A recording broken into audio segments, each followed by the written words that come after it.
Good afternoon, everyone. Welcome to the Greater Mattapan Neighborhood Council emergency meeting regarding redistricting in the city of Boston.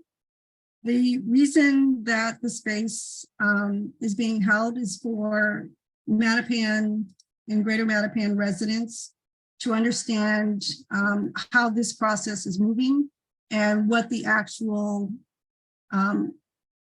information that is out there, and what, so that they can get the information from those who are actually proposing maps. This space is a space for learning, for sharing information, and for Greater Mattapan voices to actually be heard. I ask that everyone, when they're in this space, to be respectful, as usual, when you're in a Greater Mattapan meeting, of each other and of our guests. We're using the Q&A features for questions and answers.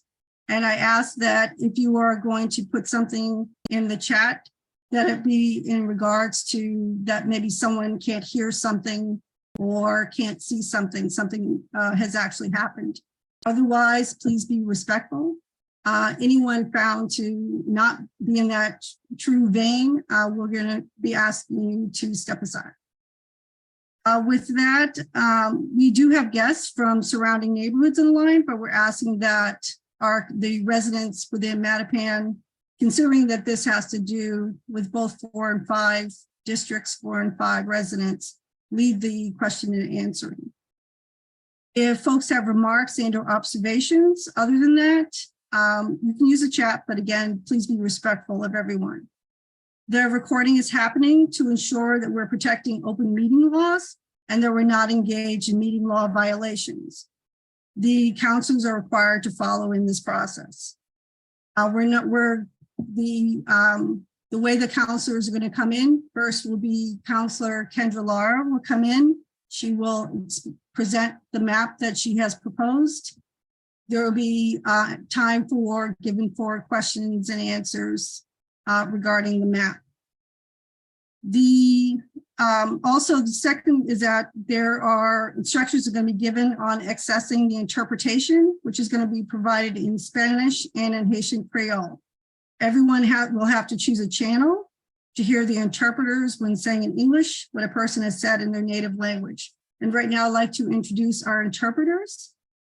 First, Esther Paul. Esther, if you could come off mute. Alors, bonsoir tout le monde. Moi, c'est Esther. C'est moi-même qui interprète créole haïtien. Nous gagnons ainsi que, par exemple, nous avons besoin et service interprétation. Nous capables de cliquer sur le blanc et que pour nous capables de choisir la langue que nous voulons entendre pour nous entendre en conversation. Ça. Réunion que nous gagnons là qui concerne Mattapan Neighborhood, donc nous gagnons pour faire là ensemble avec nous. Nous gagnons interprétation en créole haïtien avec en espagnol. Donc, nous avons cliqué, puis si nous avons une question, nous avons posé futur Kankouba qui Q avec A pour nous capables de poser des questions et respecter tout le monde qui et c'est ensemble avec nous pendant que nous posons une question, pendant que nous avons bagaille pour nous dire. Merci beaucoup. Thank you, Esther. Second, Spanish is Gabriela, if you would please come on. Good afternoon, everyone. My name is Gabriela Herrera, and I'm the Spanish interpreter for tonight, and I'm going to make an announcement in Spanish. Buenas noches, buenas tardes a todos. Mi nombre es Gabriela Herrera y yo soy la intérprete de ustedes de esta noche de español de la reunión de emergencia del Consejo del Gran Mattapan. Por favor, en unos momentos van a ver que se va a activar la interpretación y van a ver un globito en la parte inferior de la pantalla. Cuando vean ese globito, opriman el globito y ahí van a ver la opción de español, inglés o criollo haitiano. También si no ven ese globito porque están de algún tipo de dispositivo que les muestra 3 puntitos, por favor aprieten los 3 puntitos y de ahí les va a salir la interpretación y ahí español. ¿Ok? Muchas gracias y bienvenidos. Thank you very much, both Gabriela and Esther. So now, before we begin, we can choose, I'm going to turn on the interpretation and to start it.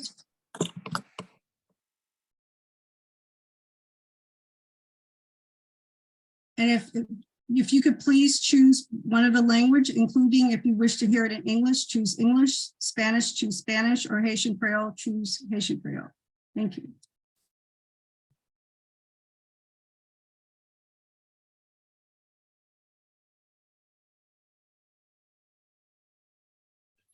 Hello? There are folks on the other link, the Google, if someone could go on and let them know that this is the correct one. There are about 4 people. Okay. I just left it, yeah. Thank you. No problem. Thank you. For first speaking, right now we're going to go to Cheryl Crawford, who's going to give a brief outline what's happened since the enactment of the map in November, where we're at now, what was happening, and why our community's voice is so important. Initially, I think most of us did not realize how fast everything is moving. And now we are sort of in the thick of it. So if Cheryl, if you could come off mute and get us started, much appreciated. Absolutely. Good afternoon, everyone. I hope everyone's enjoying their Saturday off, what should be their Saturday off, but here we are, hard as work as usual. But I am Cheryl Clyburn Crawford. I use the She series. I'm the executive director of Mass Vote. And for those of you that do not know us, we are a statewide voting rights issue advocacy organization here in Massachusetts. So I've been invited here today, as you heard from Fatima, to share just a little bit about redistricting, the issue that we have before us, the process, and how did we get here.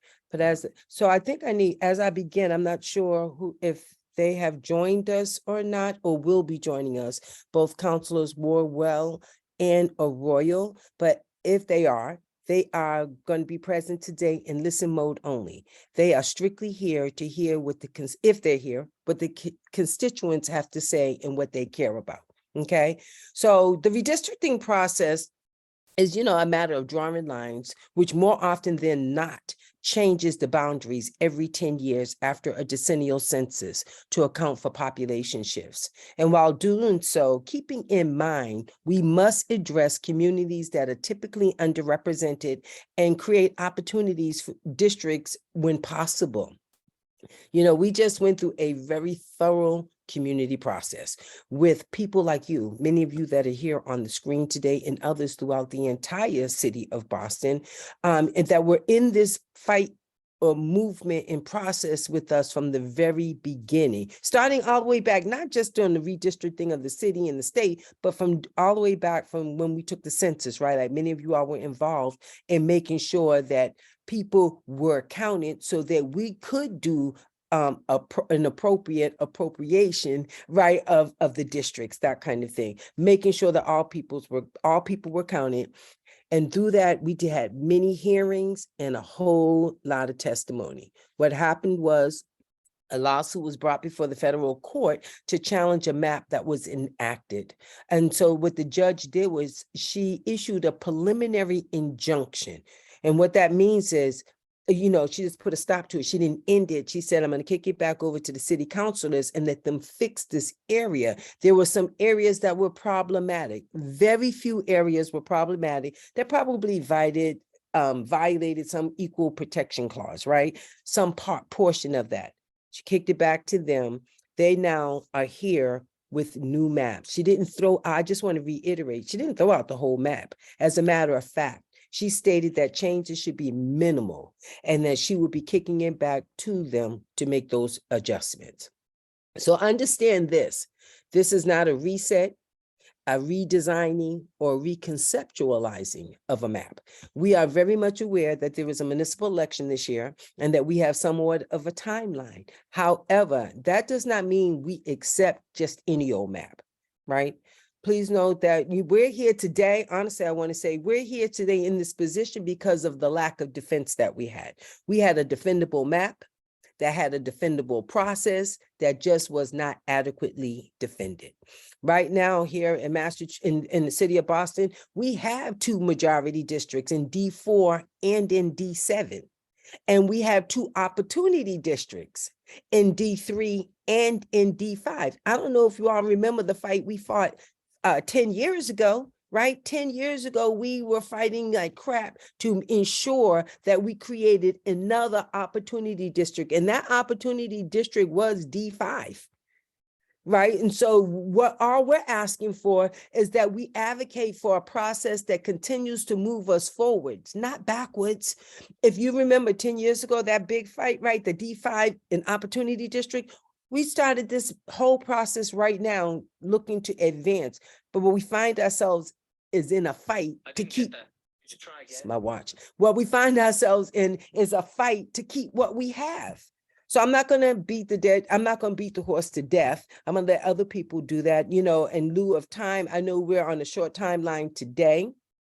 Just wanted to open it up and just get us recentered around redistricting and why we should be redistricting and how.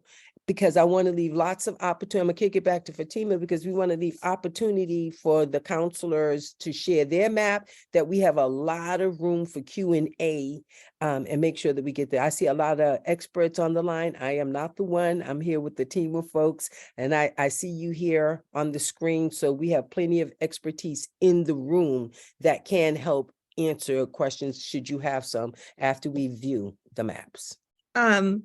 So we have one question here. Can I ask it? Could you hold one moment? Okay, it's in the Q&A. Okay, thank you. Yep. I just also want to ask if there are any people who are from the press, if they would please identify themselves.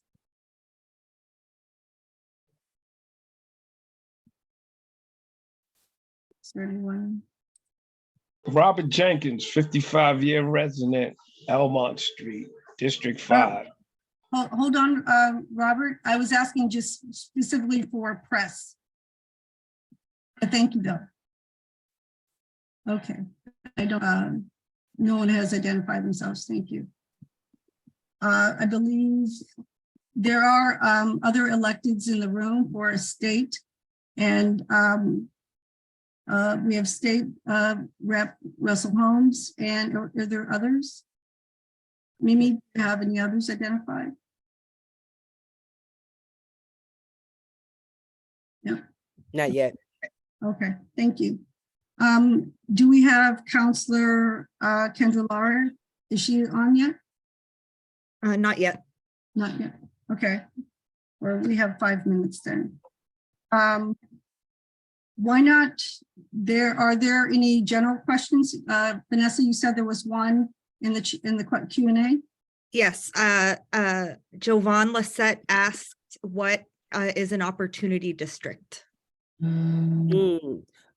Should I answer that or? So yes, if Fatima, you got it. If there is a succinct answer, yes. Thank you. Well, so opportunity district is just an opportunity so that we can have representation of the counselor that we choose to have, right? Like an opportunity district, oftentimes we're fighting and redistricting for communities of interest, right? People are looking to elect someone that that has the same principles and morals and values that are in the same direction as them. So we try to look at the numbers. We watch the numbers. We study the numbers. We look how people are voting and voting patterns, right? And so an opportunity district is just an opportunity to elect the counselor or the elected official of your choice. Counselor, I would kick it over to Representative Russell to see if he had anything to add to opportunity districts, the definition. I think you did a great job. Thank you. Okay. Is Councilor Lara on yet? Not yet, but I also wanted to offer, I can pull up the map if people wanted to take a quick look. That would probably be helpful. All right. Well, actually, before doing that, actually. So I would be showing what the map currently is and what the map that was enacted is. So it's not one of the proposed maps. Oh, okay. I would, before, I The- see questions in the chat around when and where these meetings were held. which, Right, right. I want to get clarity on which ones he was referring to. Around the meetings on this redistricting, Oh. Oh, you mean back when we created the unity map? Back last fall? talking most recently, even before that, but back in the fall, when they were holding meetings, when were these meetings held? When and where? We had several meetings. I mean, I know we had several meetings. I went to several meetings myself in the community. Throughout the community, the city councilors were calling meetings for the community to come out and to talk about what they wanted. There were maps that were put on the table. So we had opportunities. I know I've been to at least 3 myself, and I didn't go to all of them, but there were in the community, different in different places in the community where we could go and we could look at a map and talk about our communities of interest. This is the process we use every 10 years, whether it's the state level or whether it's the city level, is to have hearings in the community where people can come out and they can hear what's on the table and get their questions answered. So we did a series of those in the fall in the community with their testimony. We did community meetings, and then we did hearings. They held hearings in which people offered testimony. Lots and lots of testimony was offered where people were just simply speaking to what their communities of interest look like and what was important to them. Out of that came a unity map, what we like to call a unity map, because we feel like we had a lot of input from many communities involved in the process. And so we developed a unity map.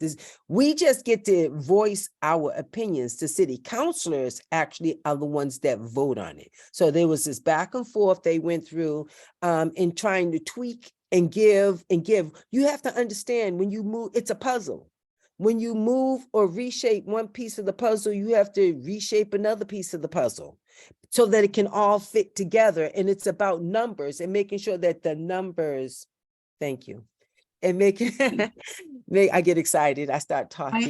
Yeah. I'm sorry for the interpretation. No. Could I have 30 seconds as well? Sorry, on the unity portion. Could you hold on, please? I want to make sure the interpreters are good. So yeah, it was a process that. Okay.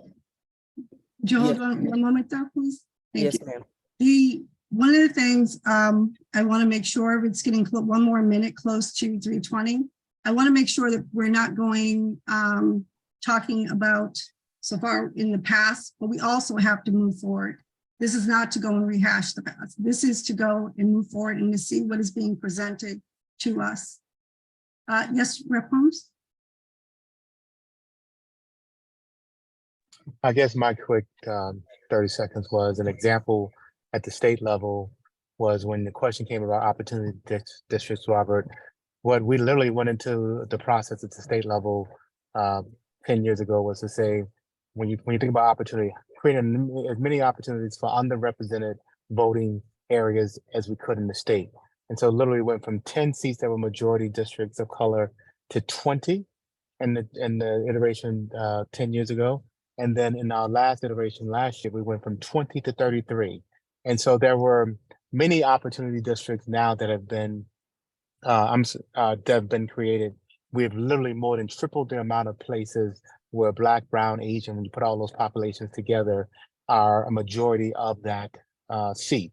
And so again, there was some issues here around how much discussion happened around race. But as Cheryl talked about last time, there was an awful lot of effort put last time to create D5, the other district that Mattapan, 7% of Mattapan sits in today, to create an opportunity for us to elect a person of color in that seat. And that's what, quite frankly, a lot of this fight is about. Thanks. Hold up, please. This meeting, as I said, is for us to hear from those. Has Councilor Laura, she's here? She's in the waiting room. Yes, Fatima. Could someone let her in, please?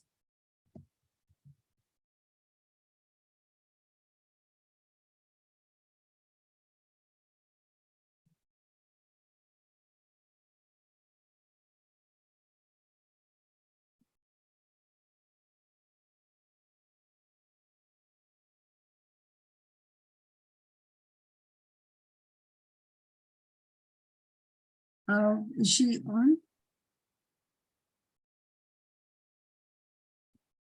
Is she entered the room, Mimi? I don't see the waiting room, someone in the waiting room right now, so maybe she accidentally jumped off. Oh, Let me check in. She just said she was in the waiting room. Give me 1 second, please. Make sure she's not on the other link that they were Right. talking about.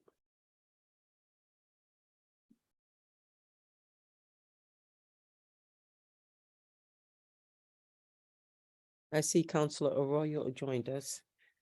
Again, he's here in listening mode to hear from the constituents what the constituents care about. there, I believe also we have State Senator Chris Worrell. I see his name as also. Okay, great. And City Councilor, District Councilor Brian Worrell also has just entered. And again, we'll be here to hear from constituents. Would you please? Yeah, she said she was in the waiting room right now. I just sent her the link just to make sure she has the right one. Okay, thank you. So sorry, folks, for the delay. That is my administrative error. If people were in the other room, for sure, did not realize that. I thought Google was turned off. So, are there any other general questions that I believe she has? Okay.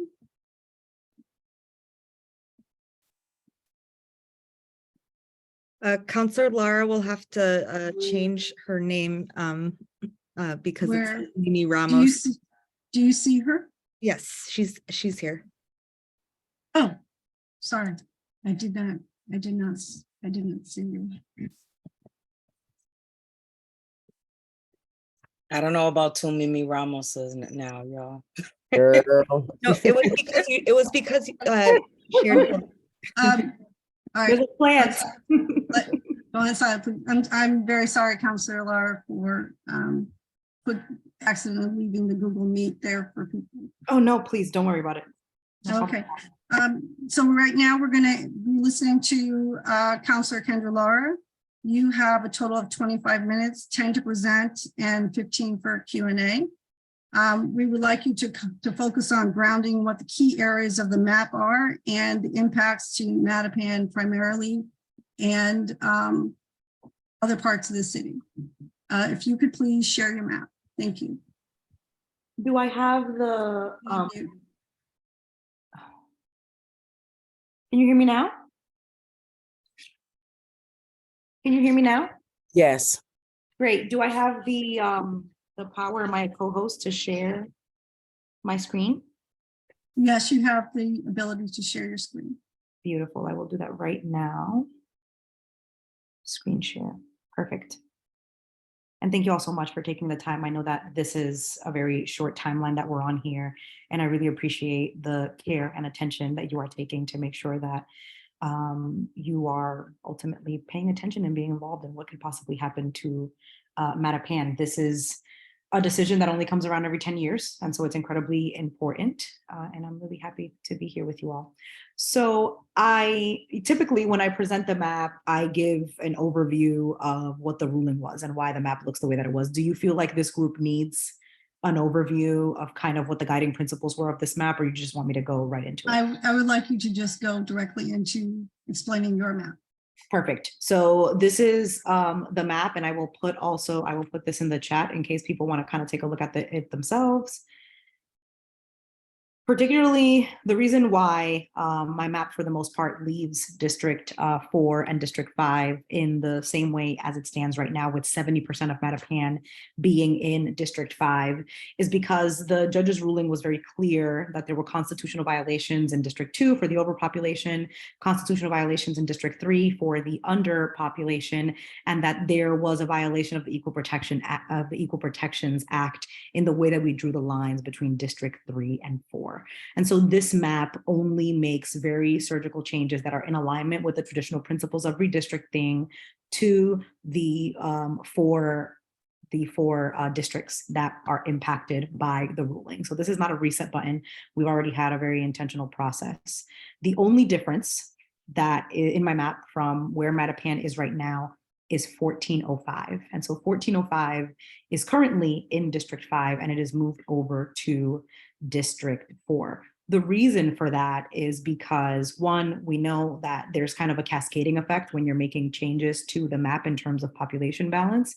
And so after having conversations with my colleagues yesterday at the hearing, Councilor Arroyo was clear that he is okay with moving 14.5 into District 4 instead of leaving it in District 5 because he believes that it actually maintains the power that Mattapan has, and that is my belief, and that's why I drew these lines this way. Now, I think for a little bit of context in terms of why my map looks like this is a change that was made in the last decade. So when we did redistricting in the last 10 years, there was a change that was made to Mattapan.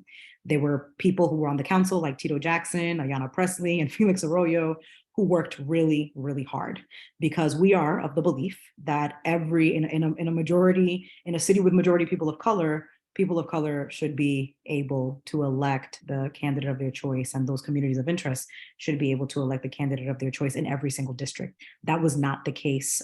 It wasn't the case in many of our districts, but it certainly was not the case for District 5. And during redistricting, making this move of putting 70% of Mattapan and ensuring that it was unified in District 5 was to that. Excuse me, Councilor, could you speak a little slower for the interpreters? Oh, I'm sorry. I didn't know there were interpreters here. Absolutely. Thank you so much. Yes. No, don't worry about it. Every time that I'm at the city council, it's because I'm from the Dominican Republic and we speak a little, a little sped up. So for me, the intention of leaving Mattapan 70% in District 5 is to not backtrack on the progress that we have made. There was progress that we make every 10 years. We go through a redistricting process and we make progress for communities of interest in the city of Boston. This change made it possible for the neighborhood of Mattapan to have power and representation in District 5, where most of it is. There are 6 precincts of Mattapan in District 5 and only 3 in District 4.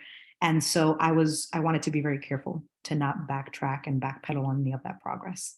I'm happy to answer any specific questions about the District 5, District 4 line at this moment. But basically, one change, and it was only for population balance, and it was in the spirit of keeping Mattapan unified where it is. Would you mind focusing in on where you for 1405 so people can see the boundary streets? Yeah, absolutely. I can do that. Helpful for them. A little bit more familiarity. Mm-hmm. Can you see it? A little bit. It's where Berea Seventh-day Adventist Academy is, Salton Street, Wilson, Wildwood, Norfolk Street borders it as well. Hosmer is at the bottom right here. Blue Hill Avenue is on the left-hand side. Okay. And are there any questions in the chat that are seen, Vanessa or me? Or in the Q&A?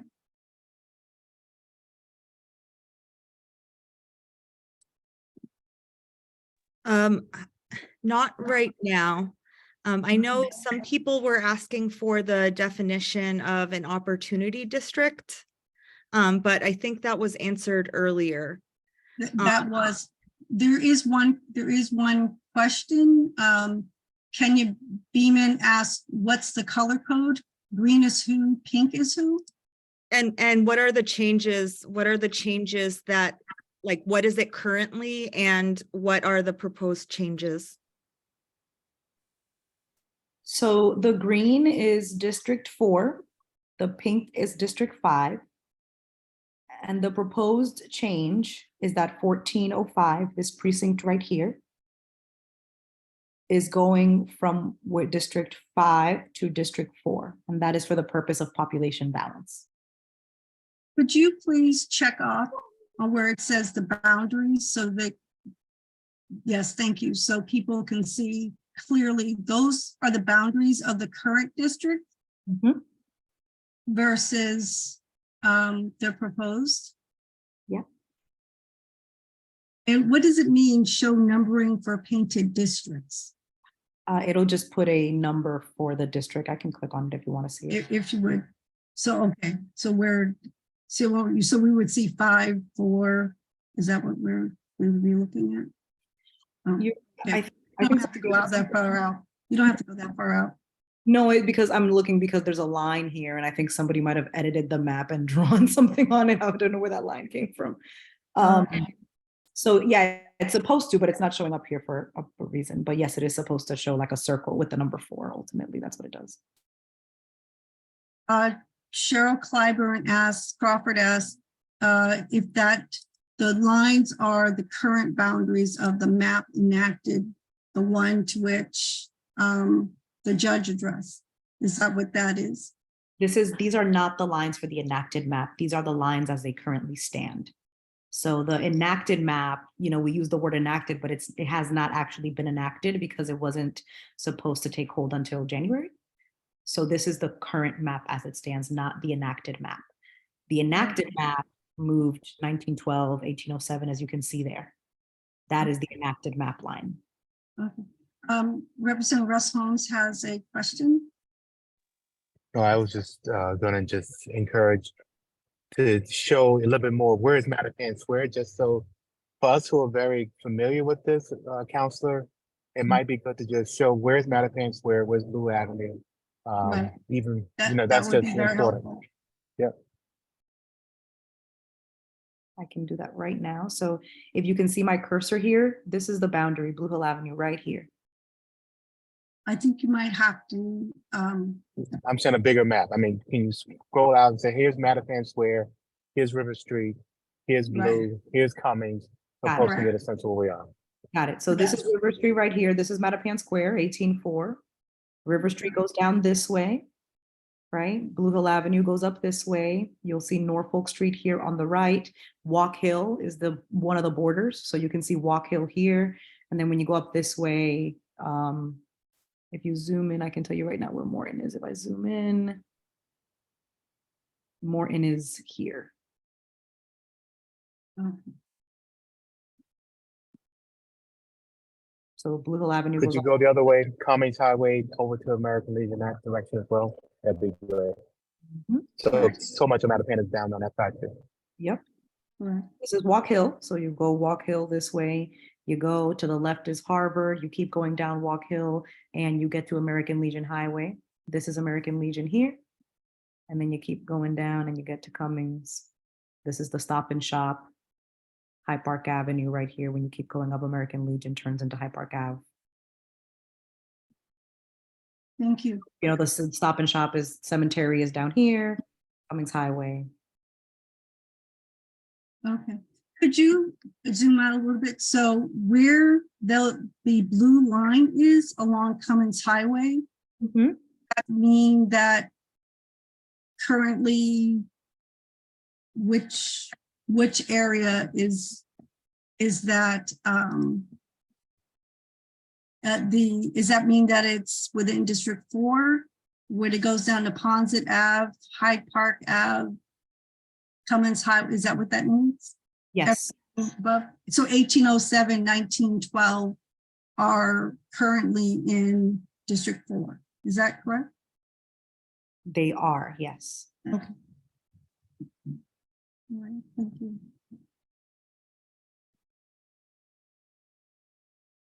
So I think We have a question in the chat. They're asking if Mattapan Square is removed on this map. No, not at all. So the general direction that I moved in is that you don't want to weaken Mattapan's power. Mattapan is 70% in District 5. Doing anything more to it, moving it in any other direction, would effectively bifurcate the neighborhood and weaken the voting power of the people who live in Mattapan. And so everything was done. One of the traditional principles of redistricting is maintaining communities of interest together. And so in this map, that is what we do. Unify South Boston, Adams Village, Cedar Grove, unify Lower Mills and Ward 17 as well. We keep Roxbury, Jamaica Plain whole. I make West Roxbury whole. And we also keep Mattapan at 70% in District 5. And so I was very careful to ensure that we were maintaining communities of interest and that we were not restarting, right? This ruling is not a reset button. It is meant to fix a constitutional violation that was found. The judge was very clear. And so that is exactly how I drew this map in the most surgical and precise way possible, so that we weren't ultimately throwing all of the feedback that we got from the community during the redistricting process out the window. Excuse me, Rep. Holmes, do you still have a question? Or is that just the hand left over? Okay. Are there any other questions in the chat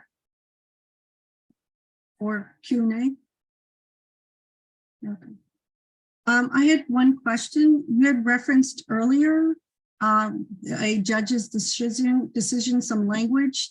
Is what you had spoken, are those actually, is that actually the language that was written in the ruling? What language? The speaking to the reason why we're revisiting this, how the judge explained it. I think it's just that we've seen in print in the newspapers and spoken in various areas about what was the judge's ruling. And I want to make sure that if someone comes across the document, what would they be looking at and seeing? That's why I'm asking the question. Great. I have gone through the ruling at least 4 times in preparation to draw this map. And so I have it right in front of me. I have a summary of the ruling and I'm happy to read it to you verbatim so you can hear what the judge said. Is that helpful? If it's very long, I probably not. Nope. It's 4 sentences. Okay, thank you. The court allows the motion for preliminary injunction. Plaintiffs have demonstrated a likelihood of success in showing that race played a predominant role in the City Council's redrawing of District 3 and 4 in the enacted map. And defendants have not demonstrated that the enacted redistricting map is narrowly tailored to achieve a compelling interest. However, plaintiffs have not demonstrated a likelihood of success on their claims under the VRA and the open meeting law. The ball is back in the City Council's court, period.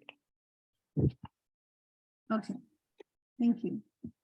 And obviously this is 43 pages. Yes. So that is a summary of the ruling. But I think that the VRA violation is important because the reason why the judge ruled against the City of Boston is because they found that race was a preliminary factor in the decisions that we were making between District 3 and District 4.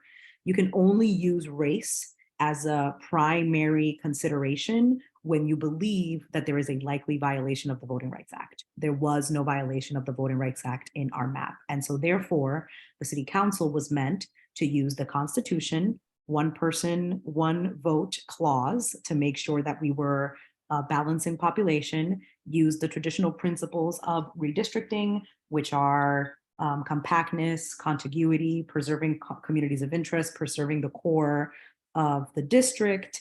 And if there was believed to be a violation of the VRA, we could consider race as the primary factor.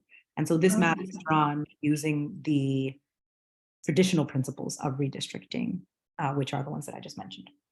Okay, I just want to take a brief moment to ask again if there are any members of the press that are in the audience, if they would please identify themselves in the chat, please. Thank you. Okay. Thank you. There is a question in the chat from a resident. How does the enacted or proposed map specifically impact the Wellington Hill neighborhood? Or part of Mattapan neighborhood, Wellington Hill?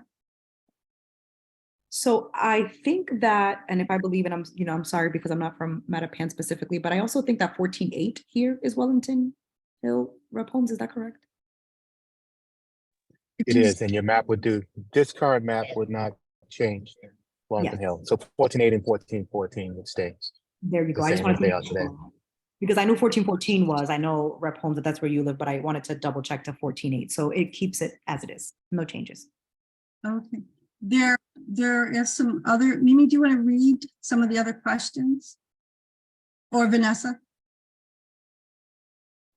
Sure. Go ahead, Could you- Vanessa. Could you show the demographic information and what the difference, it says on how many Black people are leaving D4 versus D5, or I don't know if that means living.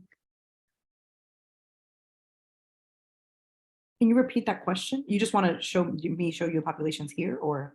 So I think they want to see how the population, the Black population of D4 and D5 would change. From the enacted map? Or From the enacted, map? yeah, to your map. I do have that, but I don't have it in a way that I can show you electronically because we've been using paper on the city council, so I can send it to you for you to look at. But yeah, I can just send it to you. I don't want to. Do you have a rough estimate just for the question, or? I think that the change is minimal. I think there is a drop in District 3, but not in District 4. Madam Chair. Yes, Rep. Holmes. I'm not going to speak for the representative, but I think he's asking about the number of people leaving, meaning some projection of the future of how these maps will change.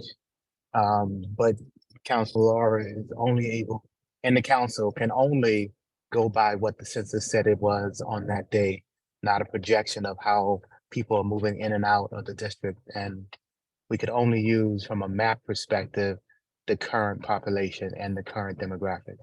But I don't want to speak for him. I don't know if he's not able to chat, but I think that was the question he was asking. Oh, thank you, Rep. Holmes. That was different than what I understood. Rep. Holmes is correct. If that is the question, Rep. Holmes is correct. I'm just wondering if Rep. Worrell, do you want to ask your question? We just want a clarification on if that's your question. I'm sorry, I'm just You can come off in a mute. quiet place right now. That's okay. Just a couple quick questions. One, what the judge asked about 1713, the part of the boot that the judge was referring to into a ruling, is that the 1713 part? And how much off District 4 current lines is off from the population? So where it's at now to where it would be, how much off or more would it be? So yes, 1713 is the boot that is referenced in the ruling. Do you have do you just want to identify it, or you have a question specifically about the positioning of 1713? I was just making sure that it was a part of that and Yes. identify it.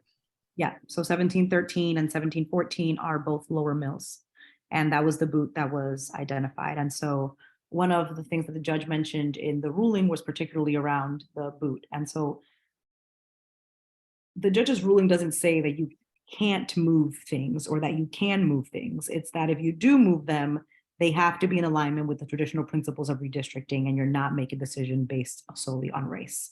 And so 1713 and 1714 comprise the neighborhood of Lower Mills. And it's just as Cedar Grove and Adams Village are communities of interest, so is Lower Mills. And there was an opportunity here to unite Lower Mills. Now, you could unite Lower Mills in either direction, right? I could take 1713 and 1714 and put it in District 3, or I could take 1714 and 1713 and put it in District 4. And so when faced with a tie, I ultimately looked around and saw if there's another, what would be the benefit of moving it in one direction or the other, and realized that moving it into District 4 also unified Ward 17 in District 4. And so that is what broke the tie. You could either go in either direction to unify Lower Mills, but when looking at Ward 17, it unified the entirety of Ward 17 when moving it to District 4. And so that's why I made the decision to move it there. And so I believe that those changes are in alignment with the principles, the traditional principles of redistricting, and will hold up in court. All right. And oh, and for District 4, the ideal population is about 75,071. District 4 is at 71,871. all right. Yeah, and so, you know, it could, but the my population deviation is the lowest out of all the maps right now. It's only at 4.26. So I think it's, you know, it could gain. And we also we moved 1501 and 1507. And if I understand correctly, Representative Worrell, these are both in your representative district, 1501 and 1507. And the reason for that is because we wanted to unify Little Saigon. And so 1601 and 1603 went into District 3 to unify Little Saigon, and we brought 1507 and 1501 into District 4. Any more growth in District 4 would mean disrupting District 7, which is the Roxbury district, or disrupting Mattapan, and ultimately breaking up Mattapan more than it is. All right. In the unifying, my last question, I'm sorry.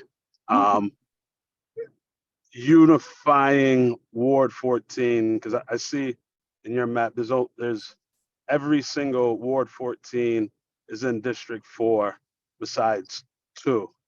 Yep. Would you ever look at, go ahead. Yes, so this is the thing. You can't violate one principle of redistricting to meet another. So ward unification is only a secondary consideration, right? So when I was looking at 1713 and 1714, I didn't say, oh, I want to unite Ward 17. I said, no, this is a community of interest. I can unite in either direction. How can we unite another? Secondarily, how can we unite a community of interest? And it was okay, let's move it to ward. So the wards are not a primary consideration. Communities of interest are a primary consideration. And so where Mattapan is the community of interest, not Ward 14, where Mattapan is the community of interest and 70% of it is already in District 5, if you wanted to unify more of Ward 14, you would actually make a move to bring 14-8 into District 5 instead of the other way around, because you move towards and tend towards where the majority of the community of interest is, in order to not bifurcate it and split it in half. Thank you. Councilor Lara, we have Councilor Jean at her time, and thank you very much for explaining your map. We appreciate the time that you gave to us today. And we look forward to seeing some more open deliberations and information shared with the community. Absolutely, and I will email you all of the analysis. The chat is correct. Councilor Braden ran all of the analysis for the maps, and so I can make sure that you have it so you can take a look at it. Thank you. With that, we're going to, if Councilor Lara, thank you. Thank you so much. Please exit. Thank you. If you could please, Vanessa, if you would please allow Councilor Jean into the room. And I have one question. We have Councilor Erin Murphy is in the room. Is there any meeting law reason that we cannot allow her into the room? If anyone could speak to that. Yes. I think that she could be in the room. She just cannot speak the same way. Okay. Right. She Okay. cannot speak the way the other two counselors. She can listen. Okay. Okay. That's it.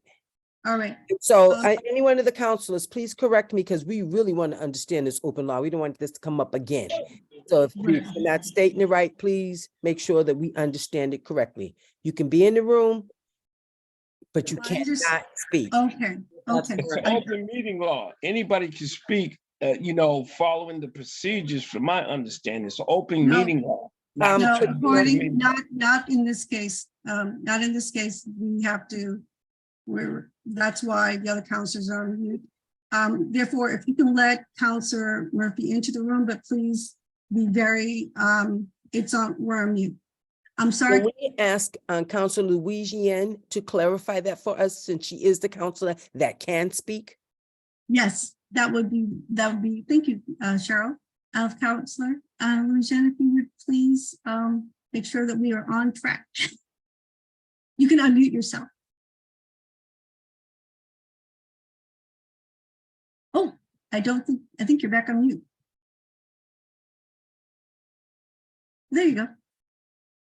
Hi, Fatima, how are you? I'm fine. Can you hear us? I can hear you. I can hear you. Sorry, I've been having connectivity issues, so just want to make sure. Okay. No problem. No problem.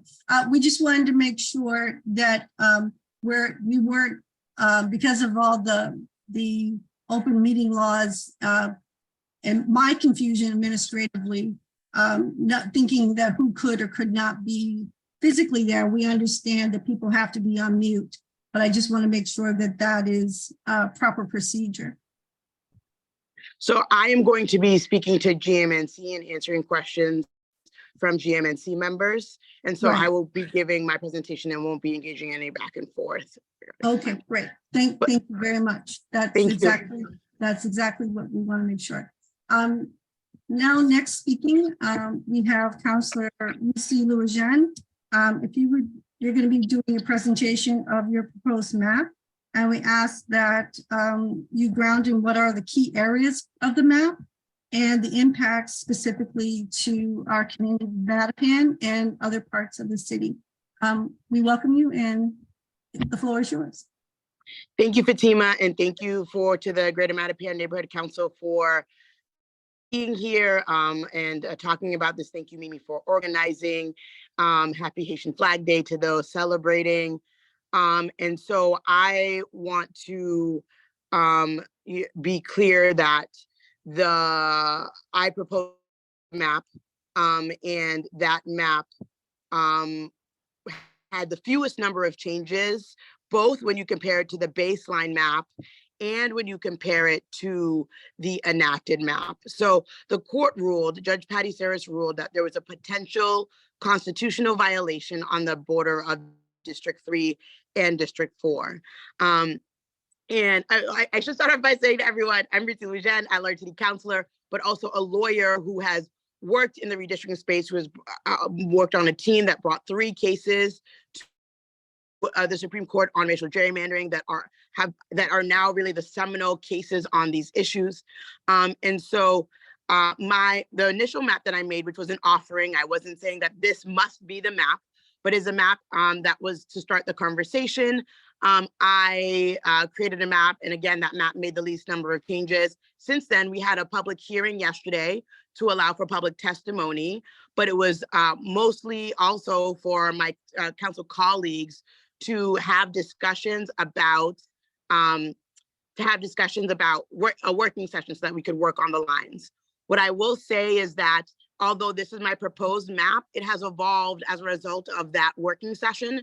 So the lines look different after I received input from my colleagues about where they're willing to compromise or how to make certain changes. So we've already evolved from this map to what is like now becoming a city council map. But I will state makes the least number of changes when compared to all of the other maps that were offered really looks at where the potential constitutional violation is, right? This is a preliminary injunction, which means that there hasn't been a final determination, but to prevent us from the court from entering a final determination and to ensure that we are compliant so that we can have elections this year, we were ordered to draw a new map.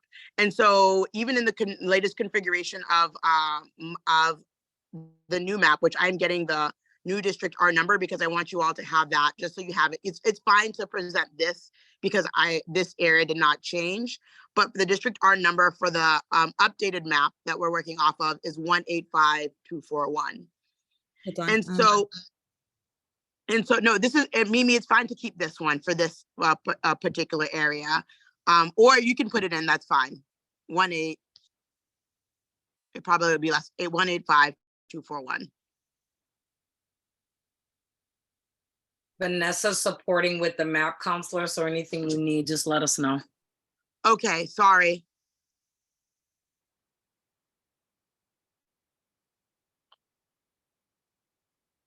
Okay, and so this is the current iteration of the map. Again, Vanessa, if you go over, I think the 16 districts. So the first thing that you do is you go and you try to cure the constitutional violation in District 3. And so part of that was the boot.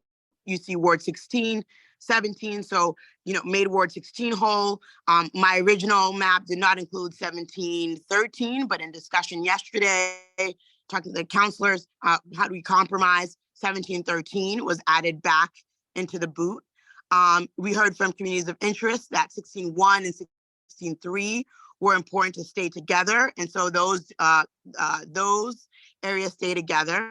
And then when you correct for the constitutional violation, there's going to be a domino effect on other districts. And so when we're just looking at District 4, for example, when in the enacted map that has now since been enjoined, meaning we can't use it, gave all of those districts to District 4, right? So we're talking about 1609, 1610, 1611, and 1713 down in what is now in District 3. District 4 had to lose population. So you look at where District 4 had to lose population. So where District 4 had to lose population was in 1912 and 1807. But when you give those precincts back to District 3, you go back to what you took, right? And so what District 5 took from District 4 was 1912 and 1807. And then you have the question of continued population. And so 1414 and 1405 were put back into District 4 because District 4 still needed population.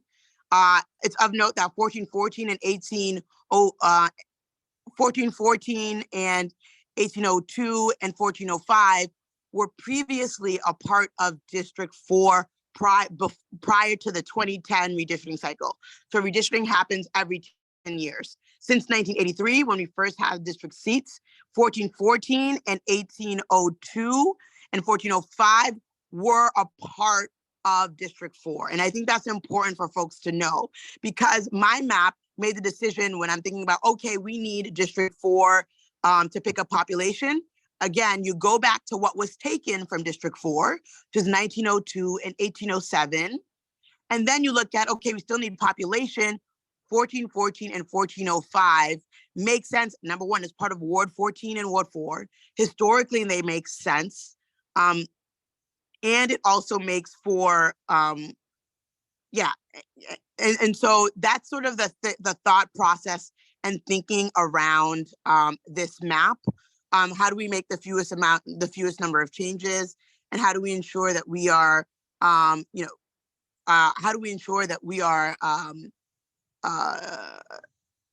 not, bringing District 4 up into Ward 15 where it has never been. Instead, when you're looking to add population, look at what has happened in the past.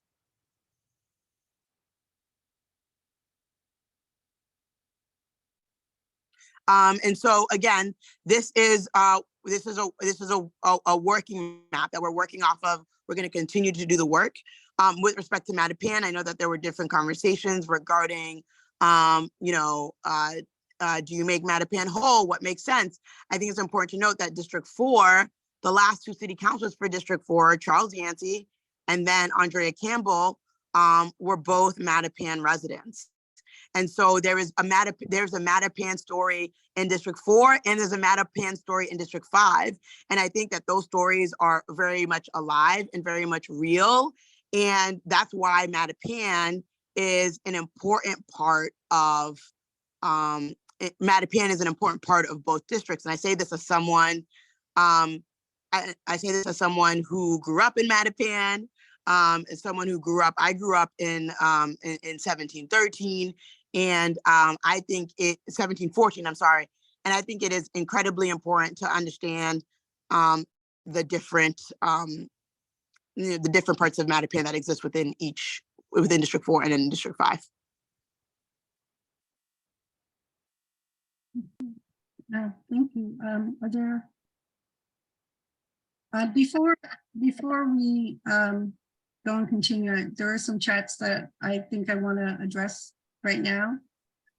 First off, the only reason why today, Saturday afternoon, was chosen, not because it is a good time for anyone, but because at the pace in which things had changed, we didn't know about the larger change that would be happening in Districts 4 and 5. And because of people's schedules, we reached out to Councilor Laura and to Councilor Louisiane and also Councilor Flaherty, as well as the administration, to all present the maps and to explain to the community so we could hear it from those who actually proposed the maps. The Councilor Flaherty, he fortunately, he's at a graduation for his children, but he would most certainly, at another time, he said, if people had questions, and he will provide something written also, into which we would definitely post on our website. For the mayor's map, which that was proposed, we do want to also make sure that if there is a prepared Q&A she might have for her administration, they have said that they value the continuous engagement of the community through the redistricting process, and that they're sure that the city council will come together in the end. And that is where we're at with it. So I hope that answers those questions. I'm sorry, Councilor Jen, you have your hand raised. Oh, you're on mute. I did. I think I just wanted to make it clear for folks. So the map process is in my committee, in the Civil Rights Committee that I'm chairing. And so I just wanted to say that we are having 2 more public hearings on this issue on Monday at 3 p.m. and on Tuesday at 2 p.m. It's an opportunity for folks to come and give testimony. You can also email your testimony and you can provide us your thoughts. It's important to have your voice included in the discussion. Again, this is the map. I know yesterday we had our first public hearing. Again, city councilors, we worked on it. This is the map that that is currently before us. Other maps were discussed. We are trying to move forward as a body and make suggestions on this map. And so I welcome folks to give their feedback, especially about this area. It's an area that matters deeply to me. I live in Hyde Park, but right on the line with Mattapan. So I consider myself a Mattapan Park resident. And I know that oftentimes folks feel like their voices are being drowned out. And as someone who has lived in both districts, who has lived both in District 4 and in District 5, as someone who is Haitian and thinks about what that means for Haitian political power, as someone who thinks about what does it mean if we were to bring D4 further up into Ward 15, that has, a strong Cape Verdean community that is likes where it's at. I just, want you to know that I'm taking everything into consideration. As an at-large city councilor, lines don't matter to me because the entire city of Boston is my district. And so I'm trying to move us forward to get us to a map, to get us to compromise, to get us to a solution as quickly as we possibly can while taking input from the public and my colleagues. Okay. Could you, as we asked Councilor Laura before, could you zoom in on orientating people again, where Mattapan Square, Blue Hill Avenue, going up?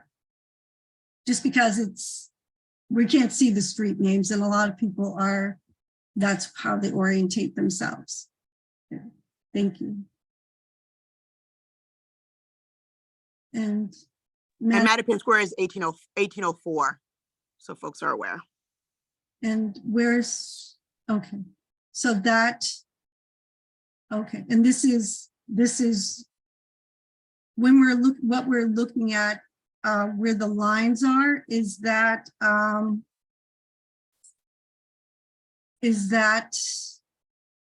making it where it's currently at, or where your proposal would place it? No, Mattapan Square has always is in 1804, and that wouldn't change. So Okay. It's consistent. Okay. Yeah, So Mattapan Square is District 5. where would the greatest change be on this map, this proposed map, from what it is currently? So the greatest change would be around Blue Hill Ave and Norfolk Street. So think about like where Cafe Juice Up is going forward, Morningstar Baptist Church. It also makes it easier for folks, these like clear lines along major thoroughfares, makes it easier for residents to know who their counselor is. Like, okay, if you're here on up, your counselor is the District 5 City Councilor. But if you're, from this point forward, your counselor is the District 4 City Councilor. So it was also trying to achieve that. Okay. I do want to address some questions that came up in the chat specifically. Some people, because when they came in, and I'm sure it's because they weren't able to join earlier, the only counselors that are in this meeting because of open meeting laws that we're trying to make sure we adhere to are those counselors who are actually presenting proposed maps. And that's the only reason why. Both Councilor Brian Worrell and Councilor Ricardo Arroyo are muted, but they are here to listen to their constituents, so they understand what is going on today. This meeting is being recorded so that we also, in case there are any questions about how proceedings came, that the recording is there for all to see. There are some concerns also in the chat about the timing of the hearings. For a lot of people, especially in this community, 3 o'clock, most people are at work, and they find it very difficult to make it downtown because they don't work downtown, and they are or in the midst of traveling places. Is there going to be any extra efforts made to make meetings for the actual time that people can be available? We're a working class community, and it's just really, really hard for a lot of people to meet 3 o'clock. I hope I'm translating that question correctly, but I believe the sentiment is that those times are just really very, very tough for people to meet. Yeah, thank you, Fatima. I understand, but I think that's a great question, and we're under such a tight timeline, but I will tell you that we will likely be there beyond. So if folks want to come down to City Hall around 5:36, I'm sure we're still going to be going. We're going to have, and you can also testify via Zoom. We can take people out of order. So there will be, and I guess the best way is to make sure, Fatima, that you have all that information in order to share it with others. Yes, that would, if sooner rather than later, because I think a lot of people didn't know that there was a virtual option. Because I don't think that was offered last week or this current week before. Yeah, we did we offered it last week, and so we will be offering it again. Okay, then it wasn't clearly communicated, I can tell you. I didn't know either. So if that could please be provided this weekend so we can pass it on to consider. I'm sending it to you right now. Okay, thank you. If you can go through the questions, Vanessa, if you could look into it, if there's, or in the chat, wherever people have placed them. Are there any extra questions? What is, I do have a question. What is, it's kind of hard to see because the screen got very compact all of a sudden. Thank you. Sorry, I was unmuting while No looking problem. for the chat. Thank you. So right now we're looking at, is it 1414 and 1405? Am I reading that correctly? Are currently in Ward 4, and the proposed map moves it to 5. Is that correct? Opposite. Oh, the opposite. Okay, I'm sorry. And what is the, can there be some explanation given as to why that would be? Yes, I can explain. So that's because when, again, once you correct for the potential constitutional violation in District 3, District 4 ends up losing precincts, and you need to make up for population. And so you do that, by looking at what makes sense for D4 to pick up. And 1414 and 1405 make sense for D4 to pick up because one, they've historically been in the district, and they make it they make the district slightly more compact. And again, the idea of making clearer lines so that folks know who their city councilor is. So, I mean, there are two things that are baseline when you're doing redistricting. One is the legal principle of one person, one vote. So each district has to be roughly of equal population. And then the second legal principle behind is the Voting Rights Act. And so you have to ensure that you're doing equal population. And so oftentimes when you see changes that need to be made, you're making them because of a population issue. And that has been one of the more challenging things about the process because we have population issues. Oh, okay. All right. There's a question, Representative Holmes asked what that 70% of Mattapan is now in D5 and 30% is in D4. What is the breakdown now of the percentage of Mattapan that is in D4 and D5 with this map? Thank you for that question.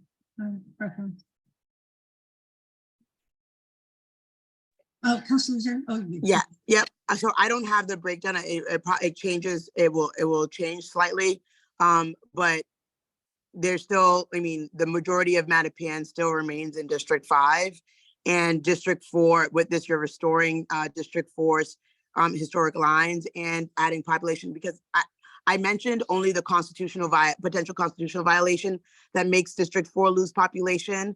but also trying to keep two precincts together that were originally in District 4. One of them was in District 4, 16-1 and 16-3, that unites the little Saigon, the Vietnamese community. Giving that to District 3 causes severe population deficiency issues in District 4, which is why you need to go grab more population for District 4. And the easiest thing to do is to look at what has already made sense historically for District 4 and restoring District 4's old lines. Okay. So is there any other question in the chat, Vanessa? No. Okay. I do have my hand raised. Oh, I'm sorry. I thought it was left over. I'm sorry. If you would like to ask your question, Reverend. So the statement I wanted to make was around, I think, a misstatement. Just wanted to make sure everyone knew. Former Councilor Yancey lives in Dorchester, not Mattapan. That's important to note. Two, the historical changes that has been mentioned about where 1414, obviously I live in 1414. That change was not one that we made lightly 10 years ago. It was to strengthen and create the opportunity. We've been talking about opportunity districts, all of this conversation, to have it so that we vote and help to elect the person who we desire in District 5. Moving us back weakens, from my perspective, that opportunity district that was created 10 years ago. So the historical piece was, historically, we've never had a person of color represent District 5. So that's not the history we want to go back to. Thank you. Okay, thank you. I just want to remind everyone that the changes that are being proposed on all of the maps, these two, including and the others, that encourage residents, if you have any questions, one, to contact directly those councilors that are making the proposals, just for clarity, because no one, oh, we're looking at something in addition. Okay. Sorry. Thank you. That we are where we are actually effectively representing what they intend. Like I said, the other two councilors, the other Councilor Flaherty couldn't be here today because of family graduations, and a representative for the mayor could not come today, but they are readily looking forward to the engagement process and to working with the council, and know that it's moving along, which is important. And hopefully Councilor Flaherty will be providing something in writing that we will be able to share. The other thing I want to make clear is that as many people as possible, if you're able to join with the Zoom links, but also to express that you would also like an evening meetings to accommodate the working people who are at jobs and during the day. 3 o'clock is a very odd time, we all know. And you may be having your cup of coffee, but you're still in the office.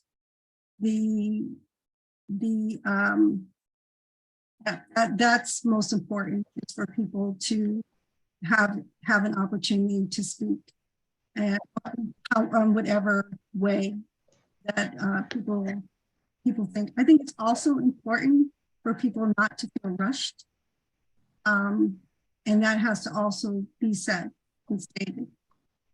See, I see from ONS, Eric, he's here on behalf of the mayor's office. Eric, if you could wait until after the Councilor Lujan, and that way the focus can still be on her map. I appreciate that. Thank you. Are there any other questions? I have Bettina. Yes, ma'am. Thank you. Hi, Kathy.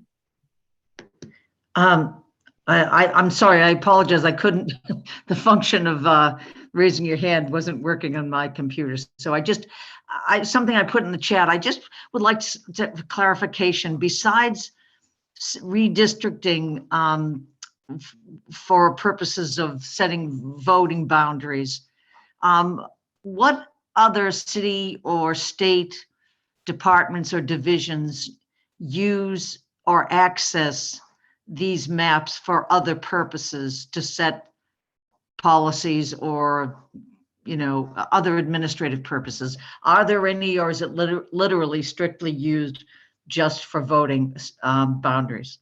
Thank you. That's a good question, Kathy. I know the two apps that we're using, District R and Dave's Redistricting, are used primarily and I think almost exclusively in the redistricting realm. But I know that there are GIS systems and another platform that are used not only for creating precincts, but also to do the work of the city and zoning. So the Boston Public, the BPDA has software that is helpful, but the ones that we're using District R, to my understanding, is for the purpose of redistricting. Okay, thank you. You're welcome. Are there any other hands raised? Yes, my hand is raised. Oh, sorry, did not see. Hi, Cheryl. Hi. So this was a question to Councilor Louisiane. I've heard you say a couple of times now about the cases, you being an attorney and arguing the redistricting cases. Did you argue these cases personally? No, I did not. I was a fresh attorney helping to support a team of. I was not arguing. You got to be 20 years in before you do a Supreme Court argument. So. Oh, okay. Because I wanted to ask you, because what were some of the questions that were asked by the appeal late in Supreme Court? Because it might be helpful for us to know, if you can tell me that. Helpful to know what exactly? Sorry. What were some of the questions asked by the appeal late? No. Go ahead. So I worked on racial. So there are two types of really big cases when it comes to voting rights. One is racial gerrymandering, and the other are cases brought under the Voting Rights Act. Mm-hmm. And so I did this on the last meeting. I didn't do it here because I don't know how. I tried to because this stuff is confusing, right? It's confusing for me as a lawyer who's practiced in this space. You have to be really careful because you have the Voting Rights Act on one end, which is all about ensuring that voters of color and language group minorities, that no device or practice or process infringes on their ability to exercise their right to vote. And then you have the racial gerrymandering litigation on the other side, which is the Constitution. It's about the degree to which you can use or discuss race in the redistricting process. And it is a delicate balance. It is a seesaw that you have to be careful about whenever you're engaging in redistricting. Thank you for clarifying. You're welcome. You're welcome. Thank you. Is there another question? From anyone? Oh, Russ Holmes, you have another question. So I know I put in the chat a couple of times, Councilor Louisiane, could you tell us what are we trying to cure? So what is your interpretation of what the judge said? And then what did you do to cure the judge's the faults that they found in the map? So the judge identified a potential constitutional violation. So the judge, if you read the 43-page opinion, the judge was like, oh, okay, so how are you moving people in and out of districts? And this is the issue with the racial gerrymandering litigation. So when I worked on these cases, these were cases brought by Black voters and Black litigants saying, this legislature improperly used race in drawing the district in a way that benefited Black voters and Black litigants. But the way and the root of how racial gerrymandering cases started by white voters who were upset at the creation of Section 2 voting rights districts, the creation of these that were about empowering people of color, Black people, to be able to elect the candidate of their choice. So that is the language of the Voting Rights Act. It's about the ability of the community or the protected group based on race to be able to elect a candidate of their choice. So that's how this started. It started with white voters making these claims. In the 2010s, you had racial gerrymandering as a theory reclaimed by Black people to bring these affirmative cases to get at what was happening around the country in Virginia and in North Carolina, and I believe in Florida and Alabama, where they were packing Black voters into districts using mechanical racial targets, saying that district has to be 60% Black or something like that. And then the court would say race predominated. And so what the court found here, based on the record being the process of us redistricting, how the councilors spoke about the issues, found that more than likely than not, that's not the right, strike more likely than not, okay? That it was likely that race predominated, but it is actually not fatal, right? If race predominates in a case, it's not fatal. You can actually cure that predomination. But what you have to show is that there's a compelling government interest to use race in order to meet that, whatever the objective is. So racial classification in this country, we know that we have a Supreme Court and we have courts that are hostile to any use of racial classification. And they have to survive the highest level of scrutiny by a court, which is called strict scrutiny. And if you don't survive that, then it falls, which is why everyone's worried we're about to see the end of affirmative action. We are likely going to, Justice Roberts wants nothing Madam more. Counselor, Yeah. you gave an answer in a very large view. I'm asking, what did this judge say about this map? And then what did you cure in this map is what I was just trying to get the answer to. Sorry, I was going back. Okay, so the likely constitutional violation how voters were moved into and out of District 3, so that 3 and 4 line. And so once you cure what the judge identified, how voters were moved in and out of that line, then you have the domino effect of how do you make other districts whole with respect to population. Mm-hmm. Madam Chair? Yes, ma'am. I'm sorry. What I'm asking is, I guess I'll say it this way. We're trying to solve a white problem. In what precinct? 16, 1, 2, 3. And then once we solve the white problem that we're sued against, then that comes over and impact Black and brown people in districts 4 and 5. And I'm saying, what problem are we saying that you solved in District 3 that now makes it so that 4 and 5 we have to sacrifice for District 3? I'm trying my best. That's the plain as I can say that. What are we curing that now impacts us here in Mattapan?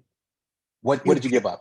Yeah, you're curing the fact that the court found that there was likely a violation in how we were moving white voters in and out of District 3.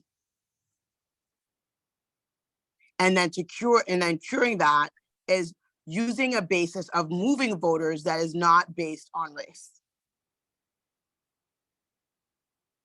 So if I'm correctly understanding what you're saying, this proposed map is not looking at race as a factor. Is that, or am I misunderstanding? I'm misunderstanding? Okay. This map is looking to address the judge's order, and then it's looking to determine how do we create districts on principles using the traditional districting principles like compactness, which is most important, like contiguity, making sure that the lines are contiguous and keeping communities of interest together, respect for municipal boundaries and precincts. That's what we're doing here. Okay. So, Um, I'm sorry, Aisha, you had your hand raised. I'm sorry, I didn't recognize. no, that's fine, Madam Chair. I guess I had the same question as Representative Holmes, and I still don't feel like I have an answer. I don't know, maybe Rep. Holmes, if you got the answer, can you just maybe just briefly explain? Because everything that the council didn't has get the answer. stated. Oh, you did? I didn't get it. Okay. Because I What don't have the precincts answer. did you I don't feel like it was answered, but I also, everything that the councilor has said respectfully seems like exactly what was going on the council. And so I don't know, Madam Chair, if you have had the opportunity to speak to my city councilor, Brian Worrell, but I would love to hear his point of view on this. I know he's on the phone. I understand with open meeting law. I get all that, but I'm really hoping that he has the opportunity to speak to the community, and I'm going to be quiet after this. Well, I thank you for your question. Because we are, none of the councilors other than the councilors who are presenting maps, it was decided should be speaking, because we've had in numerous meetings, the opens meetings law has become challenged. But what I will say is that after this meeting, we'll be reaching out to the other councilors to ask them to give their points of view about what they understand. I hope that is helpful in what I'm saying. No, thank you, Madam Chair. Oh, no, okay, sorry. Yes, it is helpful. Yes. Okay. Oh, okay. All right. And if you have any questions also after this meeting, please send them to me, and I will make sure they get not only asked, but actually posted on our website, because I think this forum has shown that other people may have the same questions you do, and we should be posting those answers. Okay. Rep. Holmes, you had another question. No, so it's still, Aisha and I asking the same question, Okay. which is, what are we curing, and then how do we cure it? Like, we white people sued and said we white people were mistreated, and so somewhere they said this is a preliminary injunction that we're going to put some white people back together, and then that makes it so that us black and brown folks now have to try to sit here and fight about Ward 14, 14, 14, 8, 14, 5. We're fighting about 2 or 3 precincts because of the fact that we had to go give up something for white people. I just want to know, what were the white precincts that we gave back? That's how we're curing the map. And then that's how we're even in this emergency discussion. And I'm trying my best to make it as plain as that. What did we give them back? That's all I'm trying to, 16 what? What did they get in your map? Okay, so is it 1601 and 1603, or no, that's not right? No, that's the Little Saigon. And when you look at the map, it is a map up. Can we? Yes. Okay. Yeah, can you see it? Yep. So it is 1713. So this is the map that we concluded with yesterday on the city council. It is 1608, 1611, and next to 1611 is 1612 and 1713. Are now back in District 3, which is where they were in the beginning. And so I just want to make sure everyone understood what this is all about. That's why I was saying it, Madam Chair. Root C and others have interpreted that these are the things from the judge that we must give back. And I was asking Root C, because the mayor had some of the same interpretation, her team, when they called me. Is this in alignment with the mayor says? What lawyer is deciding that this is what we have to give back? So I will just say that for us, this is a process that we're going through as a city council in determining what makes sense. Where, if you look, my original map did not have 1713. in District 3. It was actually in District 4, but you will know as well as I do, Rep, that the process of redistricting is sort of negotiating with city councilors about what they believe are community of interest, what they believe respects their lines and what respects their communities. And so it's a negotiation. And it's also the realization that we are, the judge ruled that the map was likely unconstitutional based on racial predominance. And so how we move forward must be careful that we are not engaging in the same constitutional violation. Okay. With that, we are at time. I do encourage again, please send me all questions and I will be forwarding them. And to make sure we get this all done. No. No, Fatima. Hold on, Joe. Please. If you don't mind, it's just because of the time. Is your question one that hasn't been asked before, or is it something that do you think that I could send it to me that I could have answered? No, we have some people here, some voices here. Yeah, that after the councilors, we're still gonna be talking. The thing is, but there's some discussion that needs to take place here while we have 50 people from the Greater Mattapan Neighborhood Council folks here. Like, yes, people like myself and Kenya and some other people, we go to all these meetings, but there are some people who don't go to all these meetings that are here. And there's some issues that's coming. I hear Wusi all day on this. I hear the other rep from JP District all day on this. I want to hear what Mattapan, what Russell has to say.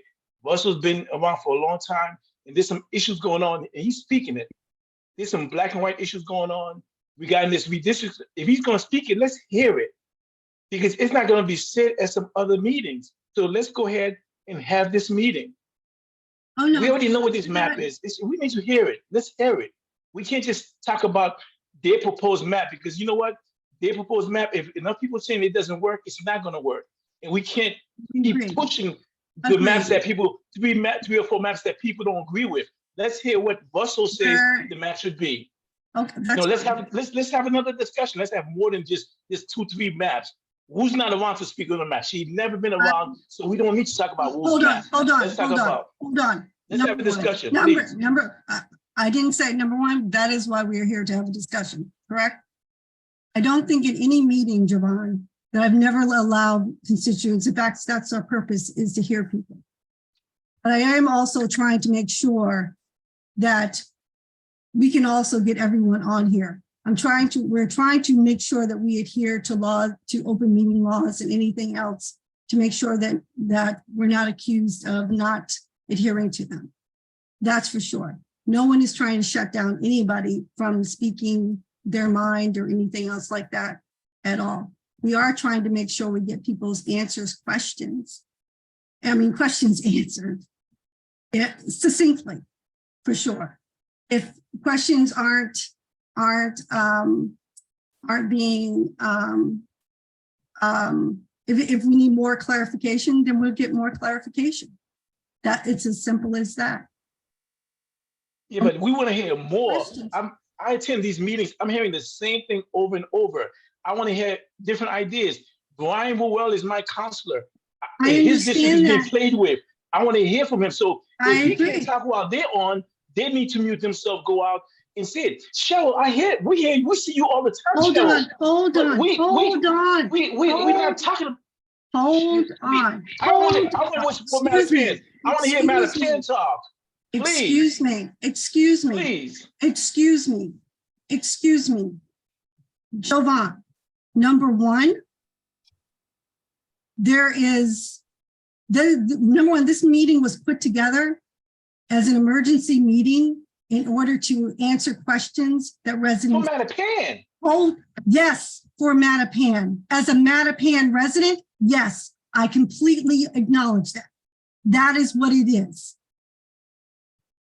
There is no way we could have just gone and said, we're just going to go along. But no, we tried our best to put together a moment for people here to hear what the maps are. The people who are proposing the maps they're the only ones who can speak to and should speak to what we are looking at.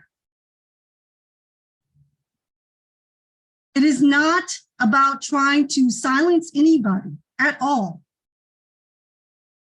Absolutely not. Rep. Holmes, do you feel that you were being not heard? No, I was trying my best not to do too much of the meeting, but trying to adhere to the rule of guiding my questions to that presenter and Yes. presenting it in a way that I thought was fair for everyone to know how Mattapan got in the crosshairs. And I think it's clear I to completely everyone. understand. I completely understand. We all would, or that is one of the reasons why we are here today, to understand how did Mattapan end up in the crosshairs. Let me tell you something. I'm in Atlanta for my daughter's Spelman graduation. I took time out of my took time out of my moment to do this, and I feel like there's some things that we should have heard from Brian Well. Mattapan is being affected. District 14, Ward 17. To be honest, I'm gonna vote. I'm gonna get my councilors to work. I'm talking about. I enter these meetings for the folks in our district who really don't vote. And when people like myself, Kenya, Aisha, and some other people in Russell, when we speak, we don't just speak for ourselves. We speak for all these non-voters, all these inaction people in our district. That's why I take time out of this trip to come on here, but I need to hear more. I can't just keep hearing the same councilors talking about their map. I just can't. We need more. No, I understand. I respect you, Cheryl, but I need to hear more, Cheryl. I need to hear more. No, number one, no one else is facilitating this meeting except for my son right now. Okay. Aisha, I think you had your hand raised. Is that correct? Did you have another question? I did. I just, I just want to say, Madam Chair, no one's disputing the fact of your convening this meeting. I think for me, and I think for Javon, I think we want to hear from someone we elected into the seat. Like Councilor Worrell is our city councilor. I want to hear from him on his perspective. And we heard from Rep. Holmes, and he and I almost had the same question. And I think that's where the frustration coming in. I honestly could care less what Councilor Laura has to say because she's not repping us. She can't have more of a say than our own city councilor about changes in Mattapan.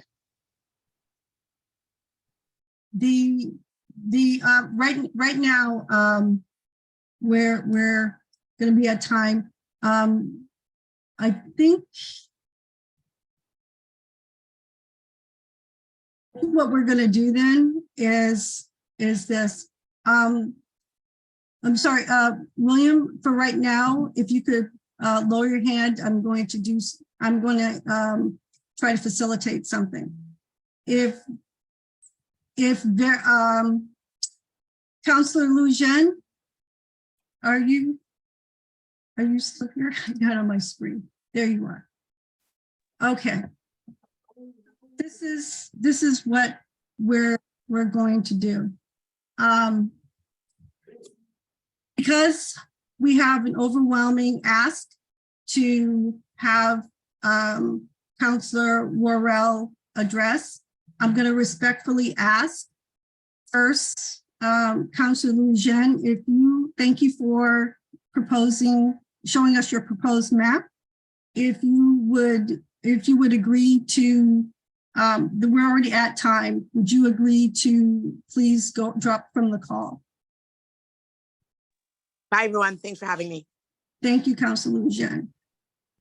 Councilor Arroyo, are you still here? Yes, I am.